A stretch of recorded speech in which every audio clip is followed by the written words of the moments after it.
పాకిస్తాన్కి అండగా ఉన్న ఈ టెర్రరిస్ట్ క్యాంపుల మీద దాడులు చేయడం, స్ట్రైక్స్ చేయడం జరిగింది. వారి ఉగ్రవాద శిబిరాలని ధ్వంసం చేయడం జరిగింది. దానికి కంటిన్యూటీగా యాక్షన్ పాకిస్తాన్ కూడా మనకి కాల్పులు జరపడం, వీటి సరిహద్దుల్లో ముఖ్యంగా 5 రాష్ట్రాల్లో చాలా తీవ్ర చాలా ఉద్విగ్నతతో కూడిన పరిస్థితులు ఏర్పడ్డాయి.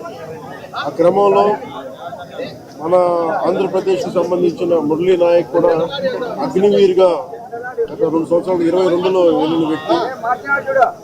మన తల్లిదండ్రులతో మాట్లాడుతూ ఉంటే ఒకటే చెప్పాను, నేను దేశం కోసమే పుట్టాను, దేశం కోసమే చనిపోతాను అనేది పదే పదే చెప్తా ఉన్నాడు. ఎందుకు అయినా మనకు ఆ ఉద్యోగాలను తండ్రి అంటున్నా కానీ నేనమ్మా నాకు రైల్వే ఉద్యోగం వచ్చినా రైల్వే ఉద్యోగానికి పోలేదు, కేవలం దేశం కోసం పనిచేస్తాను, నేను దేశం కోసం చచ్చిపోతాను అన్న కమిట్మెంట్ ఉన్న వ్యక్తి. కానీ దురదృష్టవశాత్తు చాలా చిన్న వయసులో 23 ఏళ్ల వయసులో తన ప్రాణాలని కోల్పోవాల్సి వచ్చింది. పదే పదే మొన్న కూడా ఏం చెప్పారంటే, నిజంగా ఉగ్రవాదుల తూటాలు కానీ సరిహద్దులు యుద్ధాలు కనుక జరిగితే దాని పర్యావసనం, దాని ప్రాణాలు మొత్తం సమస్త భారతంలో కనిపిస్తూనే ఉంటాయి, దాన్ని ఎక్కువ అవుతూనే ఉంటాయి. దానికి ఒక బలమైన ఉదాహరణ మురళీ నాయక్ గారి మరణం. చాలా చాలా బాధ కలిగించింది. 23 ఏళ్ళ చిన్న వయసు.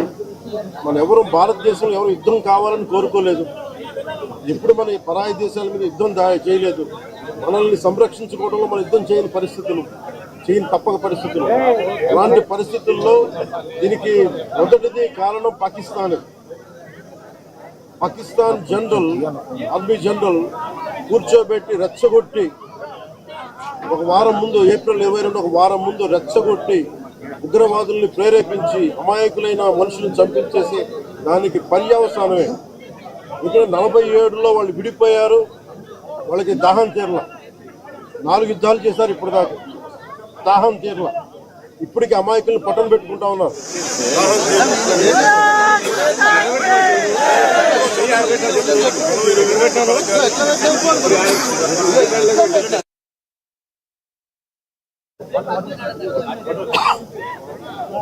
నిన్న కూడా చూసాం, సీజ్ ఫైర్ అన్న తర్వాత కూడా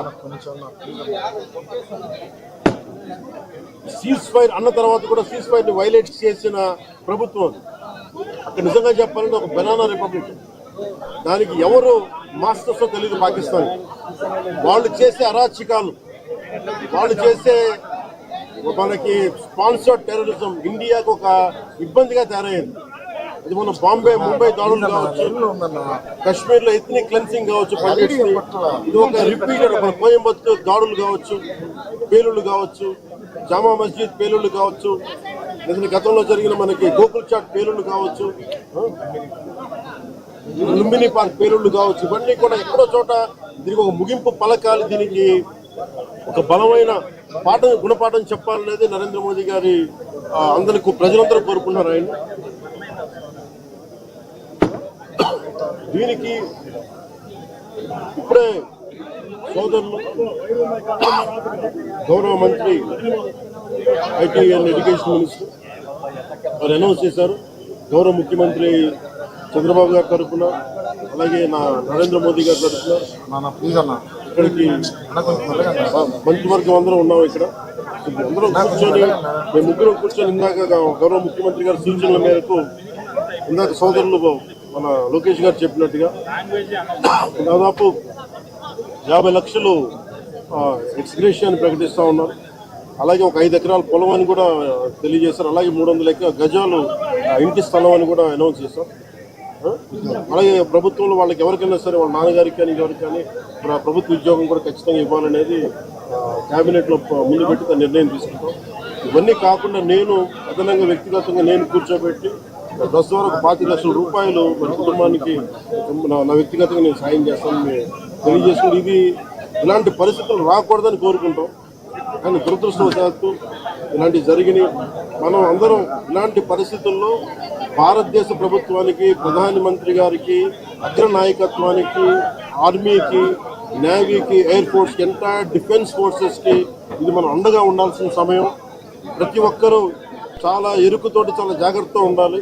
ఎవరు వాళ్ళు వేలాది మంది ఈ లష్కర్-ఏ-తోయిబా లేదా జైషే మహమ్మద్ తీవ్రవాదులందరూ కూడా వాళ్ళు భారతదేశం మీద రకరకాల దాడులు చేయడానికి ప్రయత్నం చేస్తా ఉన్నారు. సీజ్ ఫైర్ ని దయచేసి మనం ఎవరు నమ్మట్లేదు. సీజ్ ఫైర్ శాంతికి ఒప్పందం కాదు. వాళ్ళు ప్రత్యేక పరిస్థితుల్లో లొంగిపోయి ఇంక మా పాకిస్తాన్ బతకలేదు అని చెప్పి కాళ్ల బేరానికి వచ్చిన 3 గంటల్లోనే మళ్ళీ సీజ్ ఫైర్ ని వైలేట్ చేశారు. ఇది అందరూ కూడా గమనించాల్సిన విషయం. ఇలాంటి పరిస్థితుల్లో ఇలాంటి ఒప్పందాలు ఉండాలని కోరుతున్నాం. దాని తగ్గట్టుగా మనందరం